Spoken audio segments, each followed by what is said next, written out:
passar ao mesmo a coordenação dos trabalhos desta audiência pública. Deputado, por favor.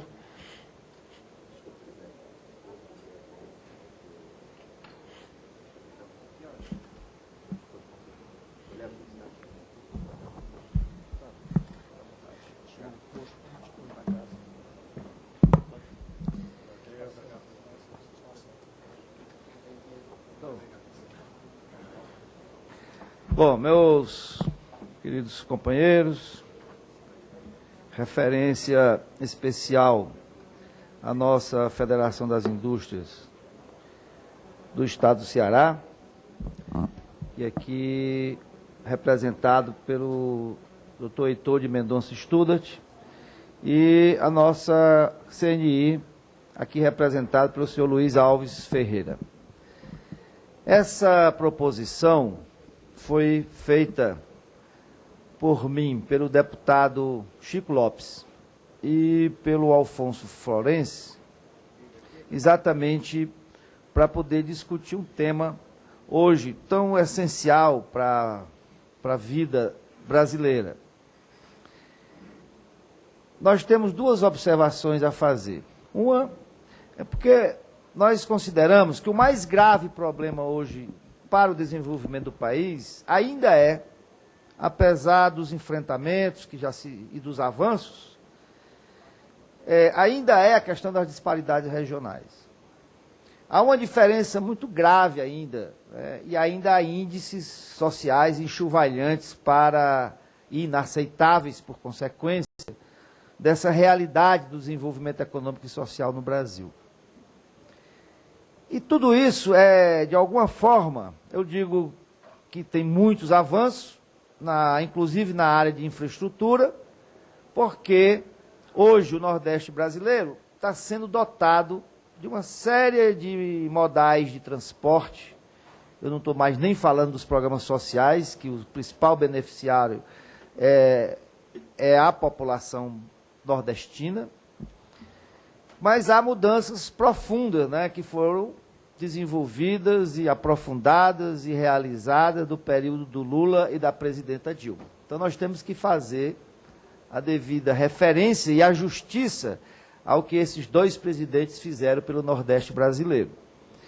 E também há uma qualidade de gestão muito alta, de altíssimo padrão, que hoje os estados do Nordeste têm. Eu quero fazer referência especial ao nosso governador Cid Gomes, do Ceará, que desenvolve uma gestão revolucionadora naquele estado, que tem um padrão de gestão de altíssimo nível, que em cada elemento essencial, na saúde, há uma completa revolução na estrutura da saúde no Brasil, no Ceará, interiorizada, de grande nível, de alto padrão tecnológico, de infraestruturas assim, que não fica a dever a nenhum estado do Brasil, e mesmo a países de alto nível de renda fora do Brasil. E também a questão das infraestruturas, que a questão portuária do Nordeste é uma questão revolucionada, é uma infraestrutura que está completamente diferente e potencializada para eventos que existem hoje no macroambiente mundial. Eu queria dar um exemplo, que é um exemplo muito importante, que é a questão do alargamento do Canal do Panamá. Quer dizer, quando o alargamento do Canal do Panamá, que está previsto no cenário de 2014, entrar em operação, a logística mundial entre o Pacífico e o Atlântico, ele será completamente alterado. Eu falo da logística mundial, considerando que a Ásia é a máquina de produzir do mundo, na atualidade, mesmo nos cenários, que eu creio, dos próximos 40 anos, pelo menos 30, 40 anos. E o transit time, o tempo de trânsito que tem as cargas entre o Brasil e a Ásia, ou entre o Brasil e outros mercados no Pacífico, ele era muito onerado pela necessidade de você ter em determinados níveis de transporte, e aí eu quero lembrar que os navios hoje que o Brasil opera, no máximo, ele chega a 8 mil teus, que é a medida, 8 mil, o teu é exatamente o equivalente a container de 20 pés, ou seja, quando o navio é definido como 5 mil teus, significa dizer que ele tem condições de carregar e transportar 5 mil containers de 20 pés. Então, essa mudança favorece muito os portos equatoriais brasileiros, especialmente o porto de Itaqui, mas Vila do Conde também, mas Itaqui, Pecém e Suape, que são os portos equatoriais brasileiros, que hoje estão infraestruturados, com profundidade de 19 metros, né? E para vocês terem uma ideia, o Pecém hoje é o mais profundo porto container da América Latina. Então, a tendência disso é que esses portos terão que ser, por força da sua macro-localização, eles terão quase que naturalmente a condição de se transformar em portos concentradores de carga, né, considerando que o canal do Panamá vai permitir operar com navios de 10, 12 mil teus, né, fazendo com que esses navios descarreguem nesses portos equatoriais brasileiros e desça a costa brasileira em cabotagem.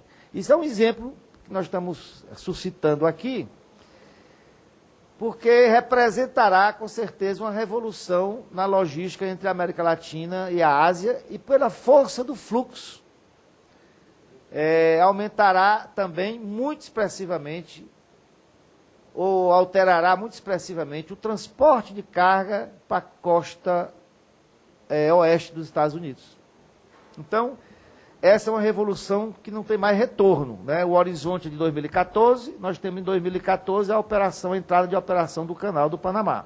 E isso vai trazer também uma grande força à cabotagem no Brasil e o transporte dessas cargas fracionadas, a possível realidade que nós vamos nos deparar nos cenários próximos, que é exatamente os portos equatoriais do Brasil se transformando em portos concentradores de carga. Então, na leitura dos cenários, o Nordeste brasileiro, com essas infraestruturas que foram especialmente desenvolvidas e implantadas no governo do presidente Lula e agora no governo da presidenta Dilma, ela estabelece um cenário animador para essa logística, né, beneficiando o Nordeste brasileiro. Por outro lado, há também uma revolução silenciosa, que mesmo a mídia brasileira nem sempre está completamente ciente e divulga com propriedade, que é a inversão dos modais de transporte do centro do Brasil para os portos equatoriais brasileiros, que estão ou é norte ou é nordeste, né? Ou é Itacoatiara, ou é Vila do Conde, ou é Itaqui, ou é Pecém, ou é Suape. Então, os modais de transporte hoje em implantação, aí nós estamos falando da 163, que é a rodovia que cruza o Mato Grosso até o porto de Santarém. Mais antigamente, mas já implantado, aí eu estou falando do fluxo inverso. Não é a carga, né, a soja que é produzida, por exemplo, no sul do Maranhão ou no norte do Mato Grosso, Sorriso, Sinop, e essa carga ter que vir de caminhão até o Porto de Santos ou de Paranaguá para poder ser exportado na contralógica do mercado. Quer dizer, só é competitivo por duas razões. Primeiro, porque está na entre-safra da safra americana, e depois, porque é tão barato produzir no Brasil, que imagina se ela tivesse uma logística ao mesmo preço, ao mesmo custo que tem a logística americana ou canadense. Então, agora, esses modais invertem o fluxo, tiram do centro-oeste brasileiro, em vez de descer para o sul, onerando o transit time dessas mercadorias, ele sobe para os portos equatoriais, e aí nós temos um ganho de custo dos grãos e das mercadorias produzidas no Brasil, que vai, com certeza, dar ao país um nível de produtividade muito alto, né? Esse é um ponto também, isso beneficiando. Então, nós temos lá a hidrovia Madeira Porto Velho Itacoatiara, que é privada, né? Foi implantada pela empresa do senador Blairo Maggi, do grupo do senador empresário do grupo Blairo Maggi. E também agora a 163, que começam a compreender, em função da grave dificuldade de se transportar, da logística brasileira, de transportar essas cargas do centro-oeste para o sul do Brasil, que eram, na verdade, no passado, somente onde era possível operar essas cargas. Hoje, felizmente, já tem portos no Nordeste e no Norte do país que pode fazer isso. A 163 começa, então, a ser lembrada como uma obra que precisa ser concluída, né? Enfrentando o IBAMA, enfrentando as licenças ambientais, mas é uma rodovia certamente estratégica no modal essencial para o país. Ela não é um modal essencial para o Pará ou para o Mato Grosso, é um modal essencial para o país. Da mesma forma como a rodovia Norte-Sul, que quando o governador, o então presidente Sarney, começou a levantar a questão de construir uma ferrovia que começasse no centro-oeste e fosse para os portos e encontrasse com a ferrovia de Carajás, demandando o complexo portuário do Maranhão, ele foi defenestrado, né? E a mídia do Sul muitas vezes dizia que era uma ferrovia que saía de nenhum lugar para lugar nenhum. Na verdade, é um sentido estratégico, que hoje é mais compreendido, mas certamente essa ideia era avançada demais na época para ser compreendida pelos governantes e a mídia brasileira. Bom, e agora a ferrovia transnordestina, que mergulhando na região sul do Piauí, que são novas fronteiras agrícolas, e na região sul do Maranhão, que também é uma nova fronteira agrícola, como foi o Centro-Oeste há anos atrás. Então, e essa ferrovia, um ramal dela vai para Pecém e outro ramal dela vai para Suape. Hoje já se começa a perceber que a realidade que a gente fala, que é os produtos produzidos nessas regiões, e mesmo no Tocantins, especialmente exportação de carne, que é uma coisa que tem mais, que o Brasil e essa região se afirma cada vez mais, ela já começa a ser exportada pelo Porto do Pecém, que se infraestrutura para operar container reefer, para poder operar essas cargas, que é uma nova demanda que tem nos portos equatoriais brasileiros. Então, quando a gente fala de Nordeste competitivo, que é o tema dessa audiência pública, ela ainda não suscita tanto interesse, né? Haja visto a presença de tão poucos parlamentares numa discussão de um tema tão essencial para a vida brasileira, mas é um tema que precisa ser cada vez mais discutido no Brasil, um país tão carente de perspectiva e de definição de planos de longo prazo. Mas o Brasil não tem longo prazo, o Brasil não se pensa nada a longo prazo, tudo é no estertor da necessidade, da crise e tudo mais. Então,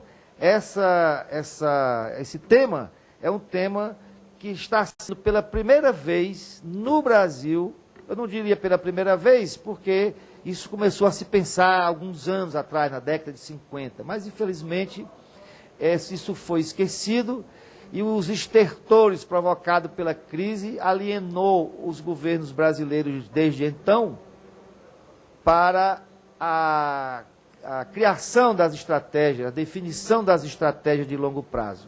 E nesse sentido, o Brasil não está penalizado só nesse tema. Ele está penalizado em praticamente todos os temas essenciais do país, não há nada pensado a longo prazo.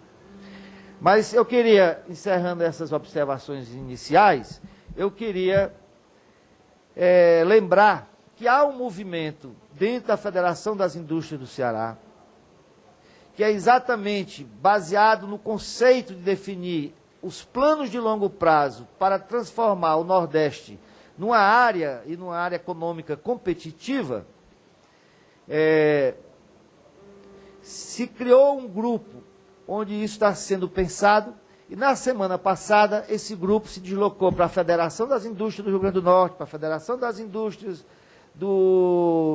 de Pernambuco, e esse grupo vai percorrer esses estados brasileiros, inclusive São Paulo e outros estados do Sul, no sentido de mobilizando e sensibilizando o empresariado nacional.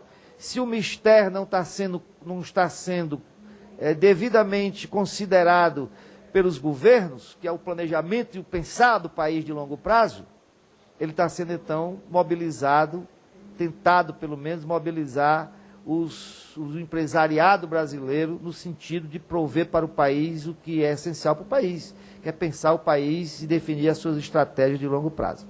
Então, eu queria, na oportunidade, passar a palavra ao Dr. Luiz Fernando, para que ele, então, faça as suas considerações, representando aqui a Confederação Nacional da Indústria.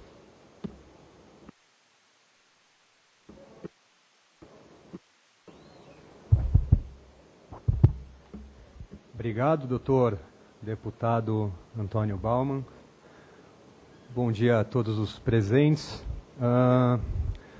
Falar um pouco do Nordeste competitivo, só para esclarecer um pouco, para vocês tomarem uma ideia do todo. O projeto Nordeste competitivo, ele faz uma